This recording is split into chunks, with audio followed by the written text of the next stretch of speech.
नमस्ते एवरीवन, मैं हूं डॉक्टर अमनप्रीत और आप सभी का हमारे चैनल द फिट थेरेपिस्ट में स्वागत है। आज हम बात करने जा रहे हैं एक ऐसी कंडीशन के बारे में जिसका death rate and disability rate 1990 से आज तक बढ़ता ही जा रहा है।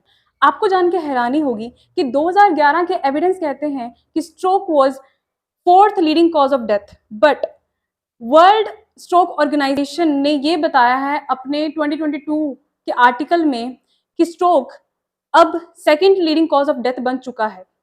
And according to American Heart Association, women में सबसे ज्यादा डेथ रेट देखा गया है as compared to man.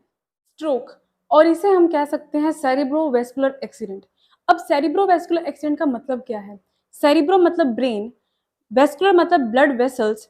सेरिब्रोवेस्कुलर accident का मतलब होता है कि ब्लड सप्लाई जो कि हमारे ब्रेन तक जा रही है उसका ऑब्स्ट्रक्शन हो जाना किसी ना किसी कारण से, जिसके कारण हमारी ब्रेन टिश्यू डैमेज या उसकी डेथ हो जाती है। तो इस वीडियो में हम बात करेंगे कि ऐसा क्या होता है कि हमारे जो ब्लड सप्लाई है ब्रेन की वो रुक जाती है, जिसके कारण हमें स्ट्रोक आता है। स्ट्रोक को समझने से पहले हमें समझना पड़ेगा ब्रेन को। ब्रेन जो है वो हमारी बॉडी का कमांड सेंटर है। मेरे सुनने से लेके मेरे बोलने तक और मेरी थॉट प्रोसेस से लेके मेरे हैंड की कोई भी मूवमेंट्स तक हर चीज ब्रेन ही कंट्रोल करता है। लेकिन ये होता कैसे है? ये होता है न्यूरॉन्स के कारण। न्यूरॉन्स मतलब कि वो हमारे नर्वस सिस्टम के एक फंक्शनल यूनिट होती है जो सिग्नल लेते भी हैं और वो ट्रांसमिट भी करते हैं। हमारे ब्रेन के अंदर तीन मेजर पार्ट्स होते हैं। सबसे लार्जेस्ट पार्ट होता है सेरिब्रम। दूसरे नंबर पे आता है जिसको हम स्मॉल ब्रेन भी बोलते हैं, वो है सेरिबेलम। और थर्ड नंबर पे हमारी होती है ब्रेन स्टेम, जो कि सेरिब्रम को, सेरिबेलम को और हमारी स्पाइनल कोड को कनेक्ट करती है। अब हम बात करते हैं कि इनका फंक्शन क्या है। सेरिब्रम के अंदर बहुत सारे लोब्स प्रेजेंट होते हैं जिन लोब्स का डिफरेंट डिफरेंट फंक्शन होता है। सेम हमारे पास ब्रेन स्टेम के अंदर भी तीन पार्ट्स प्रेजेंट होते हैं जिनका फंक्शन अलग होता है।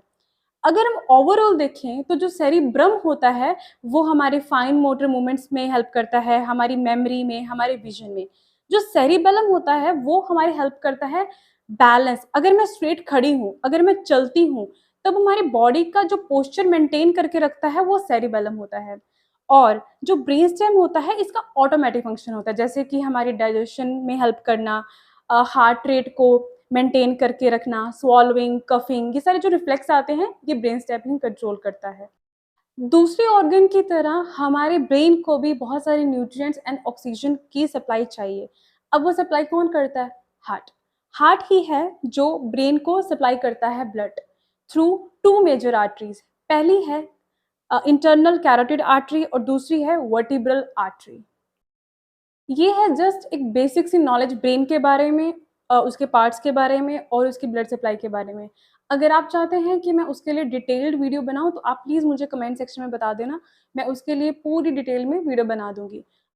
जैसे कि हमने बात की कि ब्रेन की ब्लड सप्लाई रुक जाती है जिसके कारण हमें स्ट्रोक आता है, लेकिन ये होता क्यों है?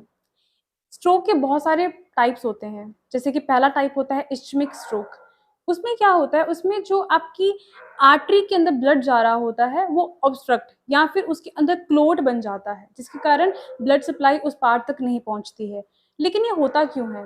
ये होता है फैटी सब्सटेंस के कारण और इसको बोलते हैं एथेरोस्क्लेरोसिस। जैसे कि लिपिड, फिब्रिन या कॉम्प्लेक्स कार्बोहाइड्रेट इकट्ठे मिलके वहां पे एक प्लेक फॉर्मेशन कर देते हैं आर्टरीज के अंदर। अगर वो ब्रेन के अंदर ही क्लोट बनता है तो उसको बोलते हैं सेरिब्रल थ्रोम्बोसिस। लेकिन अगर वो क्लोट बाहर से किसी और पार्ट से हमारे ब्रेन में आ रहा है तो उसको बोलते हैं सेरिब्रल एम्बोलिज्म। अब हम बात करते हैं एक और इश्मिक स्ट्रोक के बारे में जिसको मिनी स्ट्रोक भी कहा जाता है, और वो है TIA, मतलब कि ट्रांजिट इश्मिक अटैक। ये एक टेम्परेरी क्लोट फॉर्मेशन हो जाती है आर्टरीज के अंदर, जिसके कारण ब्लड सप्लाई रुक जाती है। ये हो सकता है कोई भी क्लोट फॉर्मेशन, मतलब कि कोई बाहर से एम्बुलेंस आ जाता है, या फिर अगर हाइपोटेंशन है, या फिर किसी इंसान ने ओवर मेडिकेशन कर लिया, जैसे कि जो एंटी हाइपरटेंसिव ड्रग्स होते हैं उसकी किसी ने ओवर मेडिकेशन, ओवरडोज कर लिया है, उसके कारण TIA आ सकता है। अब हम बात करते हैं तीसरे टाइप की, जो कि है हेमरेजिक स्ट्रोक। इसमें क्या होता है, इसमें हमारे कोई क्लॉट फॉर्मेशन नहीं होता, बल्कि हाइपरटेंशन जो इसका मेनली कॉज है हेमोरेजिक स्ट्रोक का, उसके कारण जो हमारी ब्लड वेसल है, मतलब हमारी जो आर्टरी है जो ब्रेन में जा रही है, उसका रप्चर हो जाता है। तो अगर हम बात करें इस्चेमिक स्ट्रोक की, तो 80% लोगों में इस्चेमिक स्ट्रोक देखा जाता है, लेकिन अगर हम बात करें मोर्टेलिटी मतलब डेथ रेट की, तो हेमोरेजिक स्ट्रोक के कारण सबसे ज़्यादा डेथ देखी गई है। बात करते हैं स्ट्रोक के सिम्पटम्स के बारे में। तो स्ट्रोक के कोई जनरलाइज़ सिम्पटम्स नहीं होते हैं। ये डिपेंड करता है कि आपके जो ब्रेन का कौन-सा पार्ट अफ़ेक्ट हुआ है, कौन-सी आर्टरी अफ़ेक्ट हो चुकी है जिसके कारण सप्लाई जो ब्लड सप्लाई है वो नहीं पहुँच पा रही है। जैसे कि अगर मेरा left side of hemisphere effect हो जाता है, तो मेरे बॉडी के राइट साइड में आपको सिम्पटम्स दिखेंगे। अब हम बात करते हैं कुछ वार्निंग साइन्स की। हर इंसान को स्ट्रोक की नॉलेज होनी चाहिए। हमारे पास एक वार्निंग साइन है जो है बी फास्ट। अब हम इसको अच्छे से जानते हैं क्योंकि इसको जानने से आप कभी ना कभी किसी की हेल्प ज़रूर कर सकते हैं। B for balance. जब किसी इंसान को स्ट्रोक आएगा तो उसका बैलेंस बिगड़ना शुरू हो जाएगा। E for eyes. आप उसकी आँखों को देखेंगे तो थोड़ा शेकी या फिर आपको स्क्विंट दिख सकता है। उसके बाद है फेस। अगर आप उस इंसान को बोलते हो कि आप स्माइल करें, तो उनका फेस ड्रॉप होने लग जाएगा। उसके बाद हमारे पास है ए। ए मतलब कि आर्म।